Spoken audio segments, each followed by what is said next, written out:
The distress beacon pulsed into the void, a desperate electronic heartbeat against the cosmic silence. Captain Elowen Riven watched it ping on her console, its steady rhythm the only sound in the cramped command module of the Astral Wayfinder. 17 days since the Vrexian blockade had caught them off guard. 17 days of dwindling supplies and failing systems. "Any response?"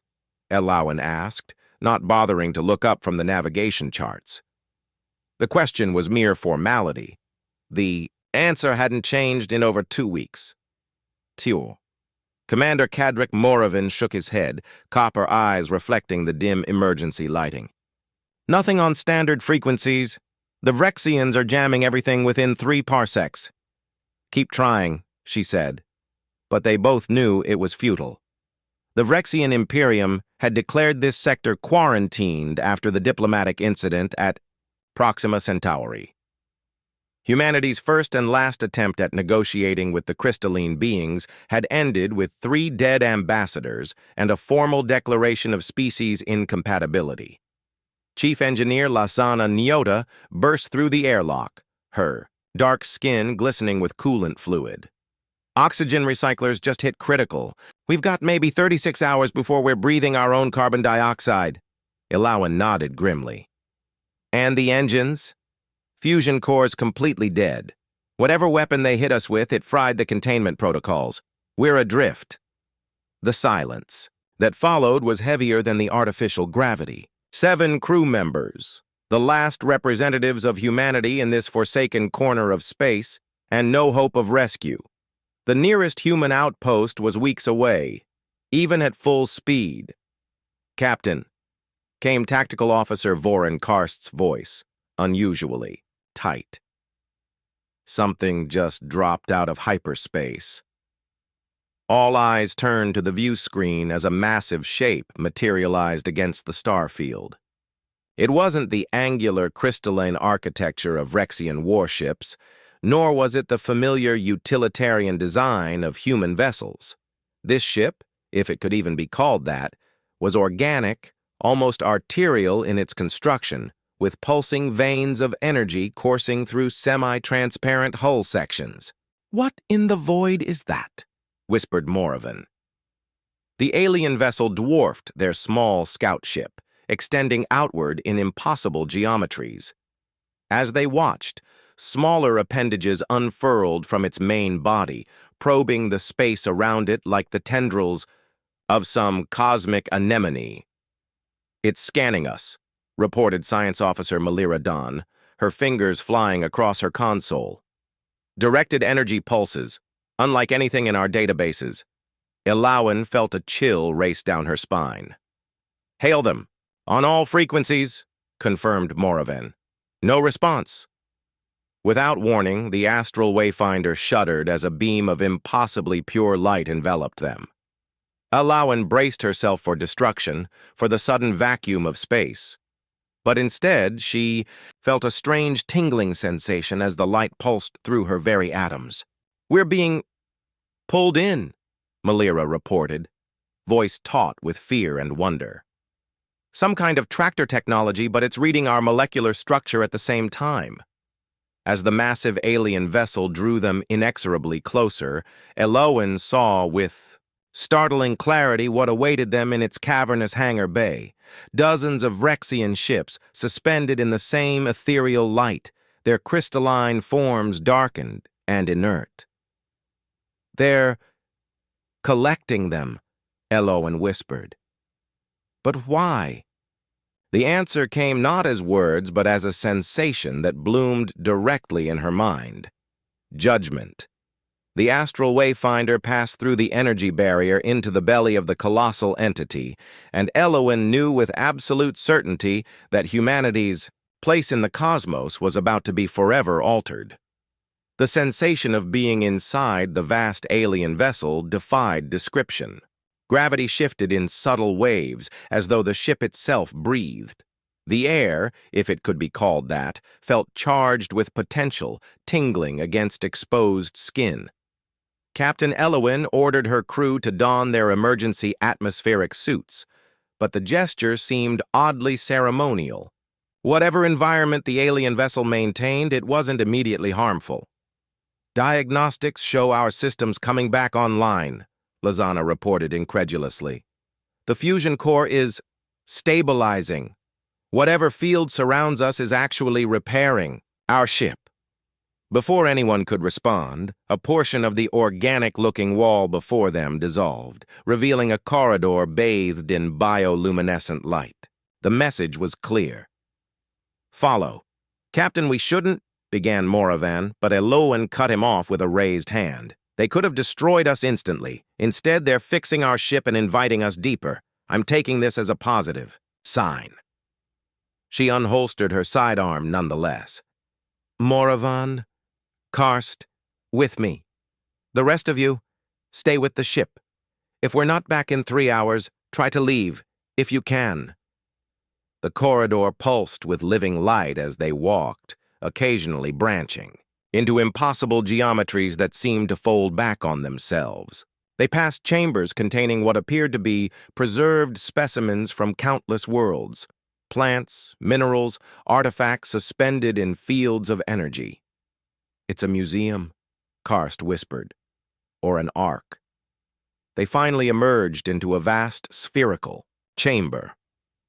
Suspended in its center was a three-dimensional representation of their galaxy, stars and systems twinkling in perfect miniature.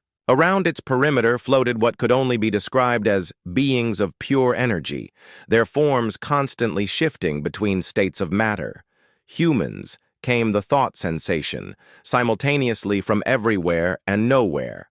"You have been observed," Eloan stepped forward.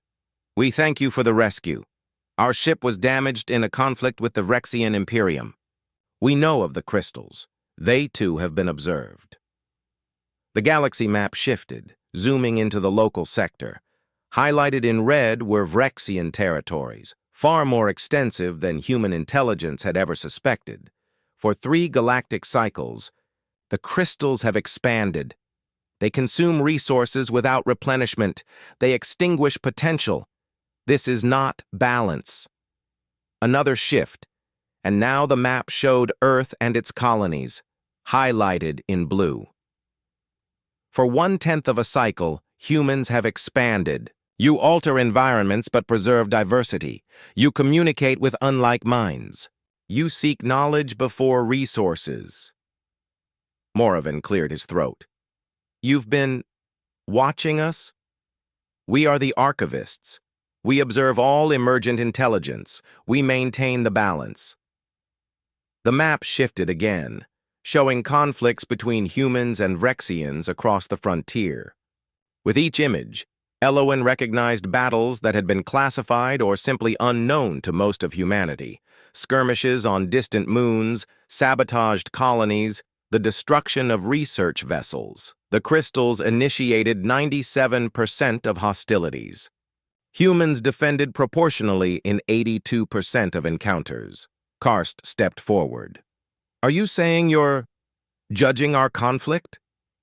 "All life is judged against the cosmic balance. The crystals have been found wanting." The galaxy map vanished, replaced by the image of a Vrexian vessel, one of those they had seen in the hangar bay. Its crystalline structure began to dissolve, the components separating and reforming.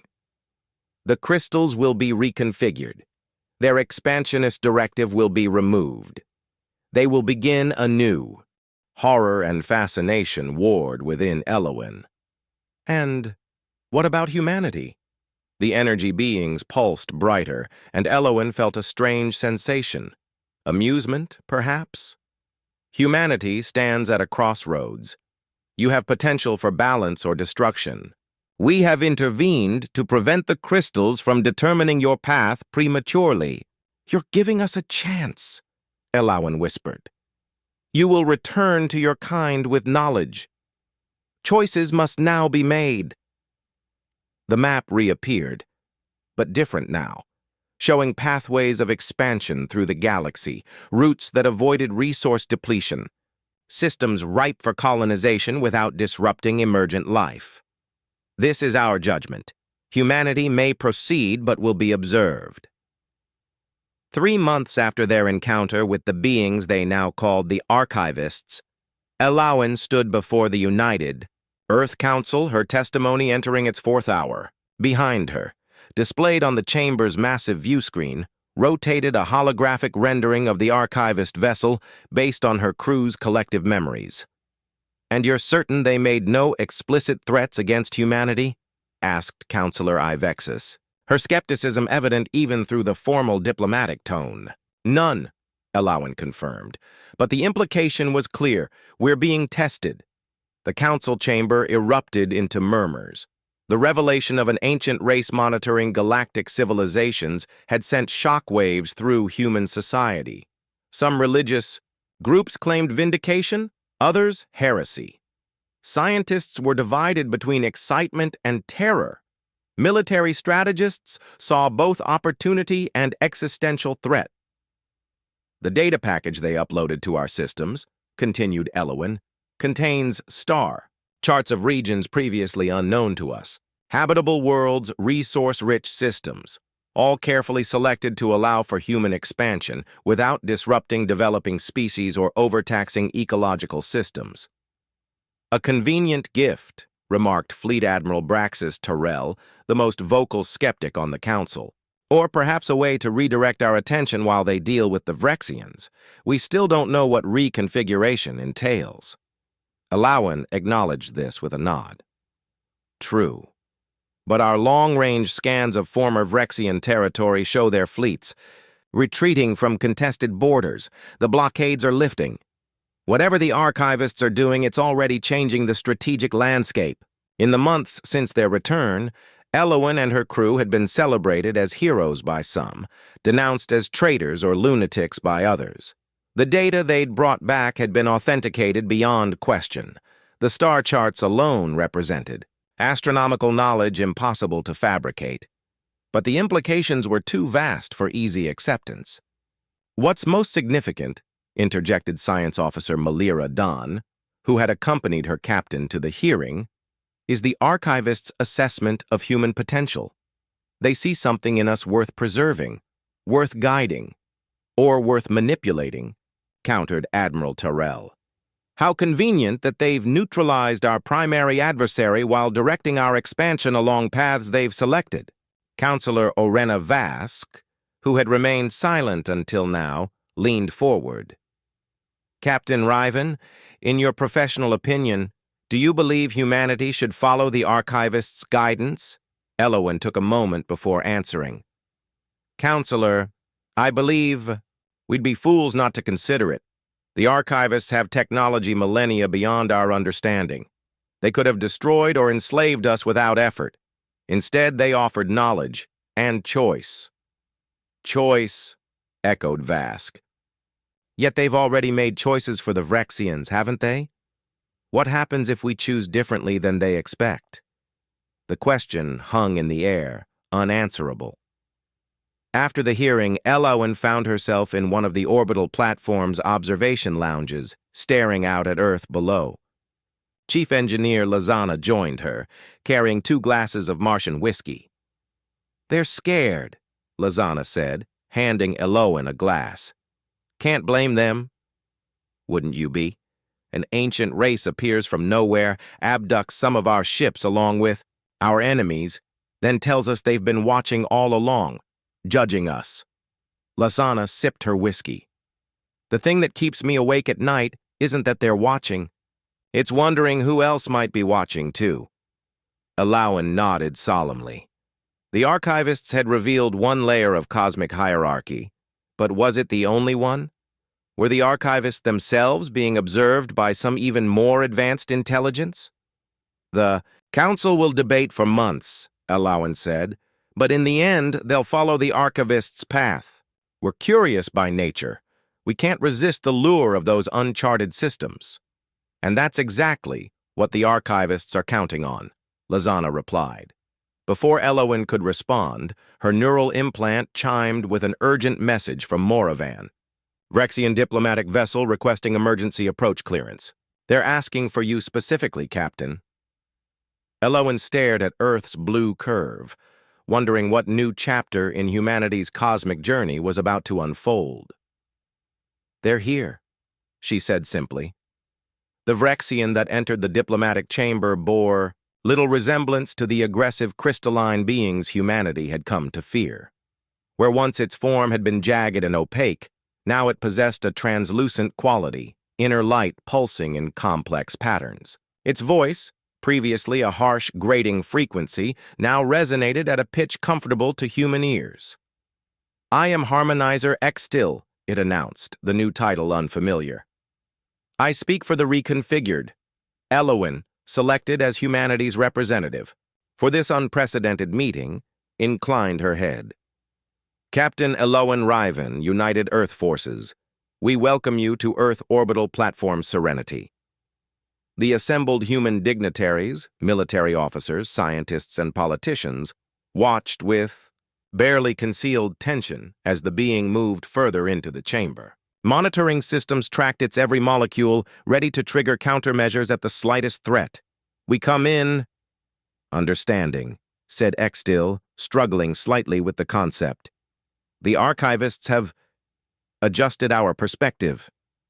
"Reconfiguration," Elowen said. "What exactly did that entail?" The Vrexian's crystalline form shimmered. "Our species evolved in a resource-poor system. Acquisition and efficiency became our primary directives, embedded in our very structure. The archivists rewrote these imperatives. We retain our memories, our identities, but our fundamental drives have been balanced." Admiral Terrell leaned forward. "And we're supposed to believe this transformation is permanent? That after centuries of aggression you've simply changed your minds?" "Not our minds," X-Still corrected. "Our being. The crystalline structures that form our consciousness have been reorganized. We physically cannot pursue our former path." The revelation sent a chill through the chamber. The archivists hadn't merely defeated the Vrexians, they had fundamentally altered them as a species. "We have come with information," continued X-Still. "There are 27 other spacefaring civilizations currently under archivist observation in this galactic sector alone. 3 have been reconfigured in the past millennium. 2 were deemed unable to achieve balance and were archived." "Archived?" asked Elowen, dreading the answer.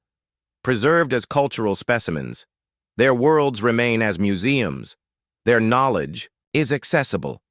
But as living civilizations, they no longer exist." The silence that followed was profound. "Why tell us this?" Elowen finally asked. "Because humanity stands on the precipice of judgment," X-Still replied. "Your expansion has accelerated. Your technology evolves rapidly. The archivists value your creativity, your adaptability, but they have concerns about your tendencies towards self-destruction and environmental degradation." "They sent you as a warning," concluded Counselor Vask. "As a witness," corrected the Vrexian, "and as proof that change is possible." X-Still extended a crystalline appendage, projecting a holographic star map that expanded to fill the chamber. It showed paths of expansion for both species, complementary rather than competitive routes through the galaxy. The reconfigured Vrexian collective offers collaboration. "We have technologies you lack. You possess cultural and biological insights we require. Together, we may achieve the balance the archivists demand." Elowen studied the map, mind racing, with implications. "And if we refuse?" "The judgment comes regardless," X-Still said simply. "We chose to offer this alliance not from fear, but from newfound understanding. Our species need not be adversaries." Hours later, after X-Still had departed and the Council had recessed to consider the unprecedented proposal, Elowen found herself once again in the observation lounge with her original crew, the only humans who had directly experienced the archivists. "Power, it's not really a choice, is it?" said Karst bitterly. "Either we follow their prescribed path or we face reconfiguration. Or worse, archiving." "I disagree," Lasana countered. The archivists could have changed us immediately like they did the Vrexians. Instead, they showed us the consequences and left us to decide. Morven nodded. It's still manipulation, but with respect for our agency. Maybe that's what they're testing, suggested Malira. Not just whether we can achieve balance, but whether we can choose it willingly. Elowin gazed out at the stars, knowing that somewhere among them the archivists were watching.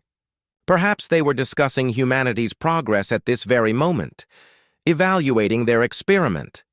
We stand at a crossroads, she said, echoing the archivist's words from months ago. For the first time in human history, we know with certainty that we're not alone, and that our actions are being measured against a cosmic standard we barely understand. She turned to face her crew, the first witnesses to humanity's judgment. But that knowledge doesn't diminish us. It elevates us.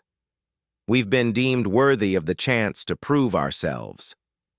The distress call we sent led not to simple rescue, but to something far more profound, an invitation to join a larger community of balanced civilizations.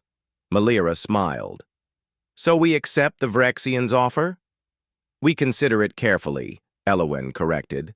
We debate it vigorously. We question everything. Because that's what humans do. And apparently, that's part of what makes us worth saving. As if in response to her words, the stars seemed to pulse slightly brighter for just a moment. Elowin couldn't be certain if it was her imagination, the station's environmental systems, or something else entirely. But deep within, she knew. The judgment had already begun, and humanity's response would echo across the cosmos for millennia to come.